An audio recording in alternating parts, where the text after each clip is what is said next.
So, here we are. Let's talk about Silent Hill's most famous entry, a game everyone and their mother must have at this point heard everything about there is to hear. Then, why bother? Well, because I haven't made a video about it, and with the remake around the corner, what better time to do it than now?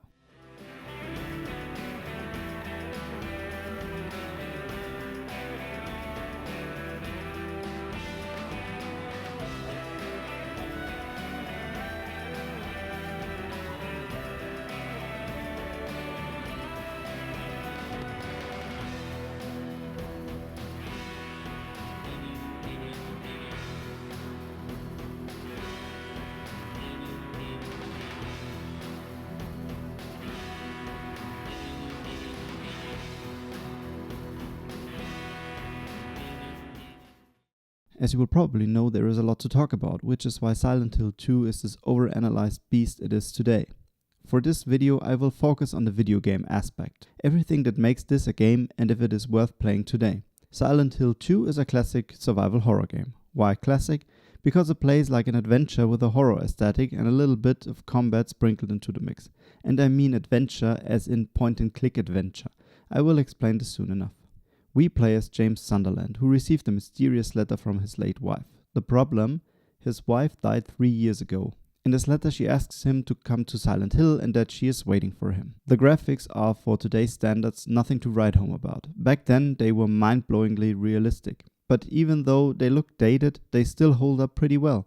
The animations are a little bit stiff, but especially for the monsters they create the right amount of creep factor. Because of the fog enveloping the town, you can never see too far ahead. This for one hides ugly pop-ups and texture loading, and two gives you a feeling of unease because you're never sure what is behind the next corner.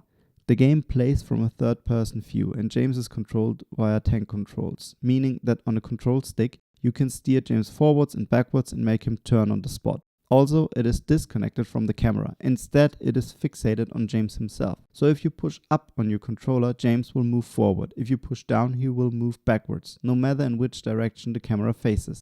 This control schema, not gonna lie, takes some time to get used to. It can have its benefits, but mostly it feels a little stiff. Or to be more precise, James feels less like a tank that can turn on the spot and more like a truck, complete with the same turning angle and startup delay. The soundtrack needs nothing to say about, it's perfect. Moving on. The gameplay itself is rather simple. A few things. The soundtrack is so well crafted, matching perfectly every scene and every location. It is the OST I have easily listened to the most of all I own. You will have heard tracks from it, if you have played Silent Hill or not. It is basically overused in video essays around the globe. Let me give you a few examples.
Recognize some of these? Probably. It only enhances the point. The soundtrack is perfect. The gameplay itself is rather simple. Explore the various locations, find items that help you progress further, and keep a close eye on your health and ammunition. Alongside, you find various weapon types that help you beat the monsters you encounter. These weapons are your typical assortment of light, mid, heavy, each with their own damage output and fire rate. The range weapons, for example, are the pistol, weak but fast and holds the most amount of bullets per magazine, the shotgun, which has more power but less bullets per load, and then the rifle, which has the most firepower but you have to reload every 4 shots. In a similar manner, you get melee weapons that for the most part do not do as much damage as the firearms, with one exception of course, but helps you preserve ammunition with the drawback that you have to come up close and personal with the monsters in order to hit them. This exposes you to a higher risk of getting hit, but on the upside also ensures that you can never fully run out of ammo, and you always have a way to defend yourself. Take note, chase simulators, there used to be another way than just running from things. Although you are able to defend yourself, the game uses every trick in the book to make you feel uneasy. I've played through the game several times by now, and although I know at what point nothing will happen in the game, I always find myself running at some point. Unsettling noises, deep humming, and a radio that gives off static when a monster is near gives you a lot of chills and makes you want to rush through instead of looking around. Also, it manages to facilitate this without relying on jump scares. You can count the number of jump scares on one hand, literally.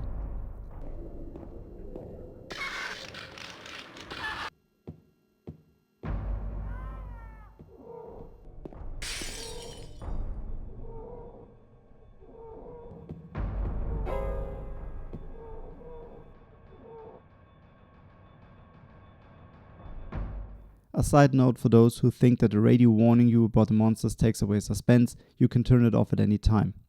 During your stay in Silent Hill, you meet other characters who have their own reasons for being here. Your interaction with these characters is limited if not non-existent. Most of them you only meet during cutscenes and are unable to interact with, but they help you get an idea of what this place is about and how the unnatural forces in this town work. Also, while passing through the town, you obviously cannot go straight to where you want to go. Oh no.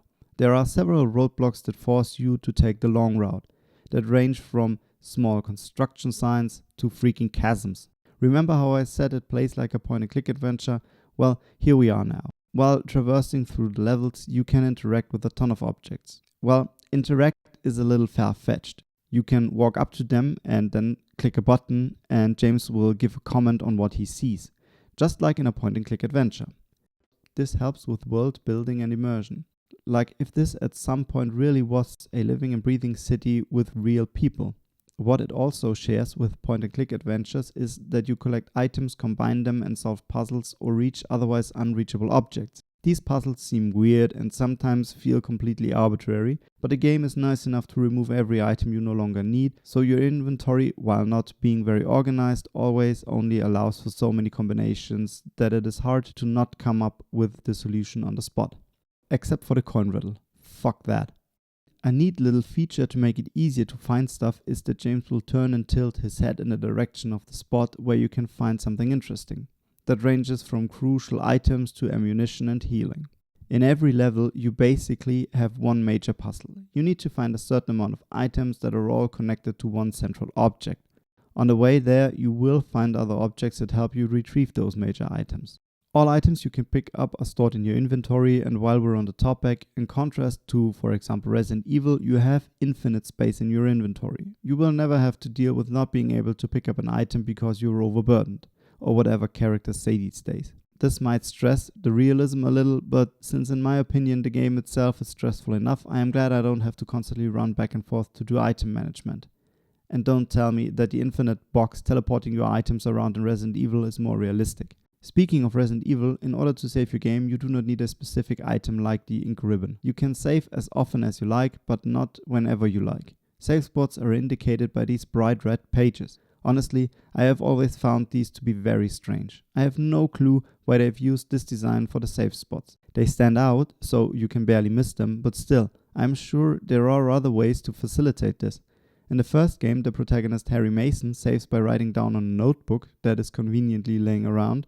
Makes sense, somewhat. In the third game, his daughter Heather saves while looking at a cult symbol which she is connected to without her knowing why. And James saves by looking at a bright red page that lies in a well. Yeah.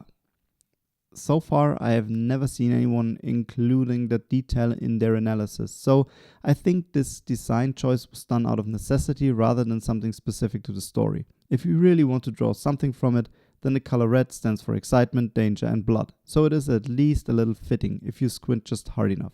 Next up on the list are the monsters you encounter. You have the lying figure, the mannequin, the bubblehead nurse and the abstract daddy, each with their own unique and stomach-turning designs. On the side of the bosses you have Pyramid Head, the Flesh Lip, someone I will not spoil here, and the abstract daddy that turns into a normal enemy afterwards.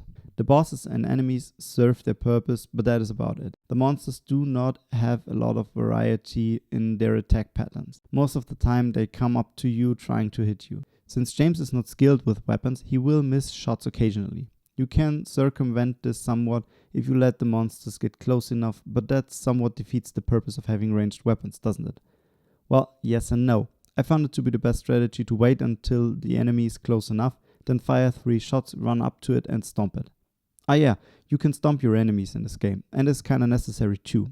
If you manage to strike your opponent to the ground, you get a sort of poor man's version of a finisher. James will stomp on the creature, killing it for good. Make good use of this, because it is the best way of preserving ammunition. Even though you will have more than enough during the later stages of the game, at the beginning you will run out fairly quickly.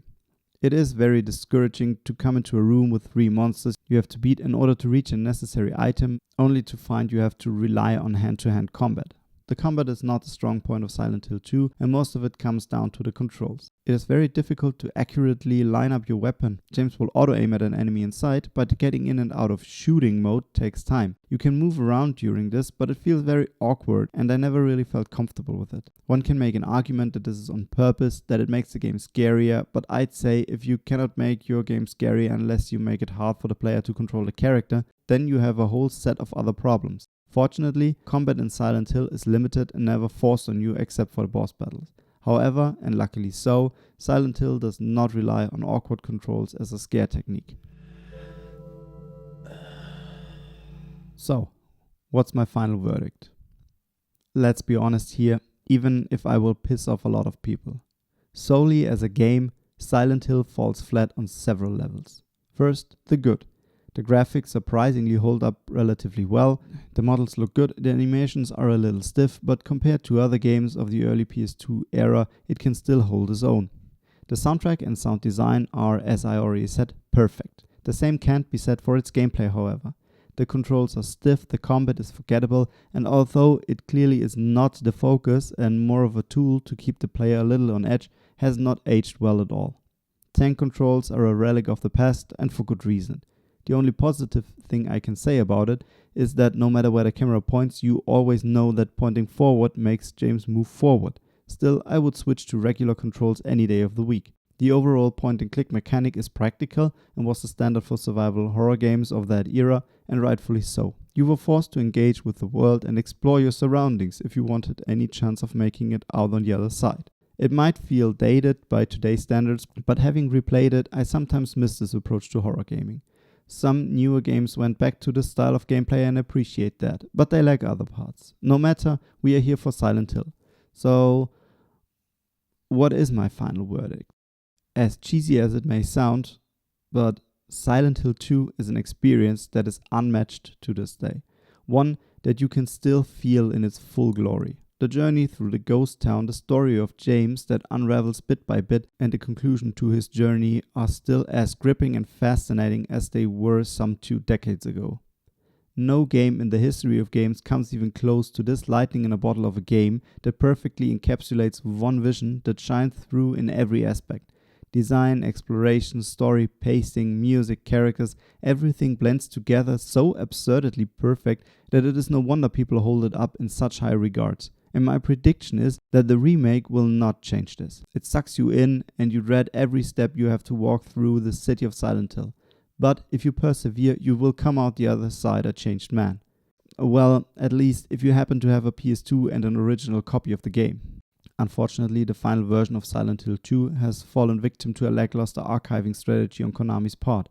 I don't know the specific, but it was something on the line that the final version was on a single hard drive that was never backed up and is now lost. The HD remaster had to use an earlier build, where for example the fog effect that was used in the final version was missing, and several bugs were present that were removed in the original release. This is a shame and another point why game preservation is so important. So either you still own a copy and a PS2, or you have to resort emulation. Be it as it may, this game is simply great and I encourage you to play it for yourself. Wait, I can do one better. Play the original first, before you play the remake, because I have a feeling that the remake will damage the novelty of the original. What a shame that would be. Okay, now it's done. Thank you for listening, consider subscribing and leave me a comment. Next up will be my review on the remake. Since I have a full-time job, this will take me a little while. If you want, you can catch me live on Twitch at RodHoly, where I will play through the remake before I will work on the video. And with that, I hope to see you in the next one.